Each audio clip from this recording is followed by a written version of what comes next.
முஹர்ரம் 10 என்ன நடந்தது? மூசா நபி பாதுகாக்கப்பட்டாங்க, ஃபிரௌனுடைய தோழரும் அழிக்கப்பட்டாங்க கடலுக்குள்ள. 2 வேற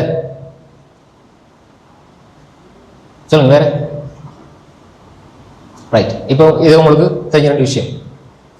இப்ப தஃப்சீர் வகுப்புன்ற பேர்லயே மௌலைமார்கள், தஃப்சீர் வகுப்புன்ற பேர்ல மௌலைமார்கள், பயான் பேர்ல மௌலைமார்கள், அதாவது நூஹ் அலைஹிஸ்ஸலாத்துடைய கப்பல் தரை தட்டியது, பாதுகாக்கப்பட்டது, மூசா அலைஹிஸ்ஸலாம் துஆ கபூலாக்கப்பட்டது, அப்படி நடந்தது இப்படி நடந்ததுன்னு சொல்லி பெரிய ஒரு லிஸ்ட் போடுவாங்க. இந்த 2 விஷயங்களை தவிர வேற அனைத்துமே இட்டுக்கட்டப்பட்ட பொய். சரியா? தஃப்சீர்ன பேர்ல தான்.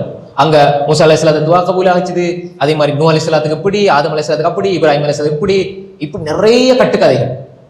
இதுல ரெண்டே ஆதாரபூர்வமான செய்தியில வந்து மூசா அலைஹிஸ்ஸலாம் பாதுகாக்கப்பட்ட, ஃபிரௌன் அழிக்கப்பட்ட, அவ்வளவுதான். இதை தாண்டி இப்படி. அப்ப எனவே இப்படி பொய்யான விஷயங்கள். அப்ப நம்புறவர் என்ன செய்வார்? நினைக்கிறவர் கேட்கிறவர் என்ன செய்வாரு? இவ்வளவு விஷயங்கள் நடந்திருக்கிறதா? இப்ப பாருங்க, குர்ஆனுடைய விளக்கம் தான்.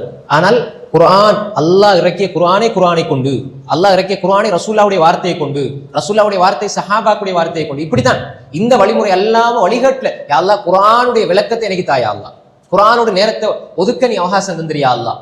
நிறைய இருக்குது, ஆனால் எல்லாமே குர்ஆனுக்கே பிழையான விளக்கங்கள், குர்ஆனுக்கு அல்லாஹ் தஆலா அல்லாஹ்வுடைய தூதர் சொல்லாத விடயங்களை சொல்றது. அப்ப அல்லாஹ் நமக்கு அவகாசம் தந்திருக்கிறான், இதை நாங்க பயன்படுத்திக்கிறோம்.